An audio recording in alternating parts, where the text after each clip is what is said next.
বন্ধুরা আমি শাকগর্নীল আজকে এই ভিডিওতে বেশ কিছু সিনেমা সংক্রান্ত আপডেটস আপনার সঙ্গে শেয়ার করব। প্রথম আপডেটটা নুসরাত বালুচাকে কেন্দ্র করে পরিচালক আকশাত অজয় শর্মা, যিনি এর আগে হাড্ডি ছবিটা বানিয়েছিলেন, ওটিটি প্ল্যাটফর্মে ডিরেক্টলি মুক্তি পেয়েছিল, নওয়াজুদ্দিন সিদ্দিকী ছিল, অনুরাগ কাশ্যপ ছিল, সেই পরিচালকের সঙ্গে নুসরাত বালুচা এখানে কোলাবোরেট করতে চলেছে এবং এই ছবিতেও ক্রিয়েটিভ প্রডিউসার হিসেবে অনুরাগ কাশ্যপ থাকবেন এবং তিনি কিন্তু ছবিতে অন্যতম গুরুত্বপূর্ণ ভূমিকায় অভিনয় করবেন, তিনি একটা ক্যারেক্টারও ছবিতে প্লে করবেন। এখন কিন্তু অনুরাগ কাশ্যপের পরিচালনায় আমরা যত ছবি দেখতে পাচ্ছি তার থেকে অনেক অনেক বেশি ছবি অভিনেতা হিসেবে দেখতে পাচ্ছি এবং তার পারফরমেন্সও কিন্তু অ্যাকচুয়ালি ভালো হচ্ছে। তো দেখা যাক এখানে অনুরাগ কাশ্যপ কিরকম কি ক্যারেক্টার পান এবং এই ছবিটা আফটার কোয়ালিটি ওয়াইজ কিরকম কি হয়। এর পরবর্তী আপডেটটা আপকামিং একটা বাংলা সিনেমাকে কেন্দ্র করে, যেটার পরিচালক হচ্ছেন অভিজিৎ চৌধুরী এবং এই ছবির মধ্যে আপনারা অর্জুন চক্রবর্তী এবং সুস্মিতাকে জুটিবাদ্য দেখতে পাবেন, তারা একটা নবদম্পতির ভূমিকাতে অভিনয় করবে। এছাড়াও ছবিতে মমতা শঙ্কর এবং ভিক্টর ব্যানার্জিও কিন্তু মুখ্য চরিত্রে অভিনয় করবেন। মূলত এই চারটে ক্যারেক্টারকে কেন্দ্র করে এই ছবির গল্প আবর্তিত হবে। যদিও ছবির টাইটেল এখন অব্দি জানা যাচ্ছে না, তবে পুজোর আগে শুটিং স্টার্ট হতে পারে। উত্তরাখণ্ডে ছবিটা শুটিং হবে এবং ছবিটা এই বছরের শেষ ভাগে মুক্তি পাবে এরকমটাই বলা হচ্ছে। যদিও এক্স্যাক্টলি কোন মাস,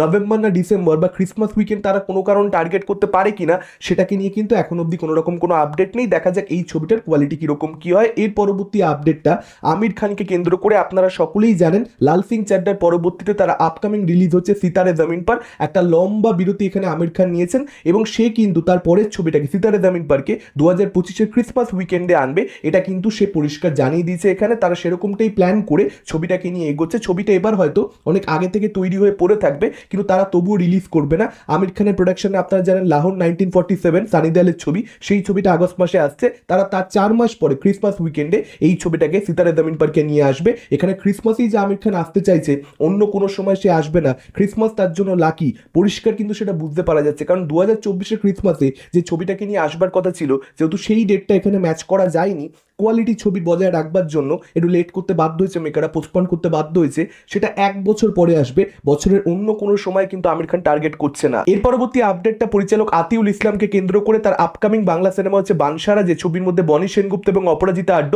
গুরুত্বপূর্ণ ভূমিকা অভিনয় করতে চলেছেন এবং এই ছবিটা 2025-এর পুজোর সময় মুক্তি পাবে। আপনারা সকলে জানেন ইনফ্যাক্ট রঘু ডাকাত এবং রক্তবীজ 2 এর সঙ্গে বক্স অফিসে ক্ল্যাশ করার সিদ্ধান্ত মেকাররা নিয়েছে। এটা ডেফিনেটলি তাদের দিক থেকে খুব বড় একটা পদক্ষেপ, মানতেই হবে। এবং এই ছবিটার ব্যাপারে আজকে যেটা আপডেট আসছে, পুরুলিয়ার পোর্শনটা মেকাররা শ্যুট করা কমপ্লিট করে ফেলেছে এবং এর পরবর্তীতে কলকাতাতে এবং ঝাড়খণ্ডে শ্যুট করা হবে, সেখানেও আউটডোরস রয়েছে। কলকাতার পোর্শনটা ফেব্রুয়ারি মাসের শেষ ভাগে শ্যুট করা হবে এবং সেখানে সম্ভবত রবিনা ট্যান্ডনকে, অর্থাৎ বলিউডের অভিনেত্রীকে আপনারা কিন্তু যোগদান করতে দেখতে পেতে পারেন। যদি সেটা হয় তাহলে 15 বছর বাদে রবিনা ট্যান্ডন আবার বাংলা ছবিতে ফিরতে চলেছেন। এখনো অবধি তিনি কথা দিয়ে ফেলেননি, অর্থাৎ ছবিটা সাইন করে ফেলেননি, তবে মেকাররা তাকে অ্যাপ্রোচ করেছে, তাদের চিত্রনাট্য নিয়ে আলোচনা হয়েছে, রবিনা ট্যান্ডনের চিত্রনাট্য প্রাথমিকভাবে পছন্দ হয়েছে। এবার যদি তার দিক থেকে গ্রিন সিগন্যাল থাকে তাহলে তিনি এই ছবিতে অভিনয় করবেন, আদারওয়াইজ করবেন না, এটাই আপাতত আপডেট। তবে হ্যাঁ, তিনি থাকতে পারেন, মেকারদের তরফ থেকে অ্যাপ্রোচ করা হয়েছে, এটা অফিসিয়াল, পরিচালক কিন্তু নিজেই জানিয়েছেন। এবার দেখা যাক শেষ অবধি বনির ছবিতে রবিনা ট্যান্ডন থাকেন কিনা এবং সেটাকে প্রমোশনে মেকাররা কিভাবে ইউজ করে। কারণ দুর্গাপুজোর সময় একটা ছবি যদি আনতে হয় এবং সামনে যদি রক্তবীজ 2 এর মতন এবং রঘু ডাকাতের মতন বড় ছবি থাকে, সেক্ষেত্রে মেকারদের কিন্তু এই অ্যাসপেক্টটাকে, যে রবিনা ট্যান্ডন বলিউডের অভিনেত্রী তাকে কাস্ট করেছে, এটাকে কিন্তু প্রমোশনে ইউজ করা উচিত, যদি তাতে একটু বক্স অফিস মানে একটু জেনারেট করা যায়। এর পরবর্তী আপডেটটা সৃজিত মুখোপাধ্যায়ের আপকামিং সিনেমা কিল বিলকে কেন্দ্র করে, যেটা হেমলক সোসাইটির কাইন্ড অফ সিকুয়াল বলা যেতে পারে, এক্স্যাক্টলি সিকুয়াল বলা যাবে না। হেমলকে পরমব্রত চট্টোপাধ্যায়ের যে আইকনিক ক্যারেক্টার আনন্দকর, সেই ক্যারেক্টারটাকে এখানে আনা হবে, সেই ক্যারেক্টারটাকে নিয়ে একটা কাইন্ড অফ স্পিন অফ বলা যেতে পারে রাদার। এই ছবিটার শুটিং ফেব্রুয়ারি 6 তারিখ থেকে শুরু হতে চলেছে, এরকমটা আপাতত আপডেট। কলকাতাতে শ্যুট হবে, নর্থ বেঙ্গলে শ্যুট হবে, ছবিতে পরমব্রতর বিপরীতে কৌশানী থাকবেন, সেই আপডেট প্রিভিয়াসলি আপনার সঙ্গে শেয়ার করেছি।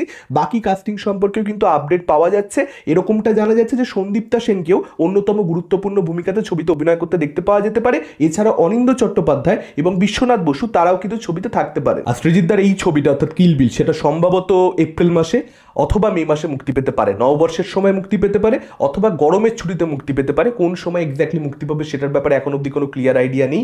তবে যদি গরমের ছুটিতে মুক্তি পায় সেক্ষেত্রে মে মাসে আমার বস রয়েছে উইন্ডোজের, সেক্ষেত্রে সৃজিতদা বনাম শিবুদা আমরা আরও একবার হয়তো দেখতে পেতে পারি দুর্গাপুজো দুর্গাপুজো 2024-এর পরবর্তীতে।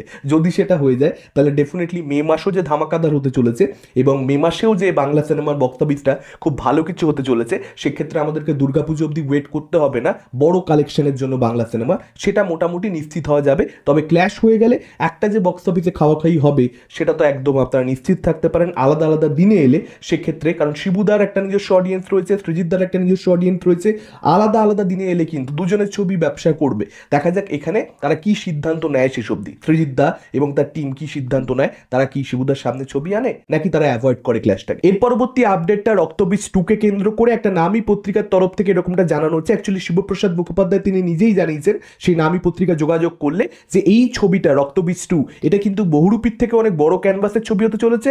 বহুরূপীর শুটিং 84টি জায়গায় হয়েছে, তার থেকেও বেশি লোকেশনে কিন্তু এই ছবিটা শুট হতে চলেছে, অর্থাৎ এটা কিন্তু বহুরূপীর থেকেও বড় বাজেটের ছবি হবে। রক্তবীজ সেই সময় দাঁড়িয়ে উইন্ডোজের সব থেকে বড় বাজেটের ছবি ছিল, তারপর বহুরূপী ছিল তাদের সব থেকে বড় বাজেটের ছবি, এবং 25-এর পুজোয় তারা যখন আসছে তারা কিন্তু আবার তাদের সব থেকে বড় বাজেটের ছবি নিয়ে আসছে।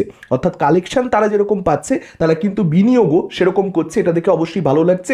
যদিও কাস্টিং সম্পর্কে শিবপ্রসাদ মুখোপাধ্যায় এখনো কোনো রকম কোনো মন্তব্য করতে চাননি যে সোহম থাকবে না অঙ্কুশ থাকবে, আবির মিমিকেই আবার আমরা দেখতে পাবো কিনা, সেসব কিছু তিনি এখানে ক্লিয়ার করেনি। তবে এটা পরিষ্কার জানিয়ে দিয়েছেন যে তিনি নিজে কিন্তু অভিনেতা হিসেবে এই ছবির মধ্যে থাকবেন না। বহুরূপীতে অভিনেতা হিসেবে তিনি কাজ করেছিলেন, উইন্ডোজের এর পরবর্তী রিলিজ আমার বস সেখানে অভিনেতা হিসেবে তিনি রাখি গুলদারের সঙ্গে অভিনয় করেছেন। ফলত উইন্ডোজের সমস্ত ছবিতে অভিনেতা হিসেবে তিনি যে ক্যামেরার সামনে থাকবেন না এটা খুব স্বাভাবিক একটা ঘটনা, ক্যামেরার পেছন থেকেই তিনি কাজ করবেন। এবং এই ছবিটার থেকে কিন্তু এক্সপেকটেশন বাঙালির অনেক। কালকে রক্তবীজ 2 এর অ্যানাউন্সমেন্টের পর পরিষ্কার সেটা বুঝতে পারা গেছে যে বাঙালি রক্তবীজকে কতটা অ্যাপ্রিসিয়েট করেছিল এবং যেখান থেকে একটা এক্সপেকটেশন কিন্তু সিকুয়ালকে কেন্দ্র করে অবশ্যই অলরেডি তৈরি হয়ে রয়েছে। আশা করব সেই এক্সপেকটেশন এখানে উইন্ডোজ ম্যাচ করতে পারবে।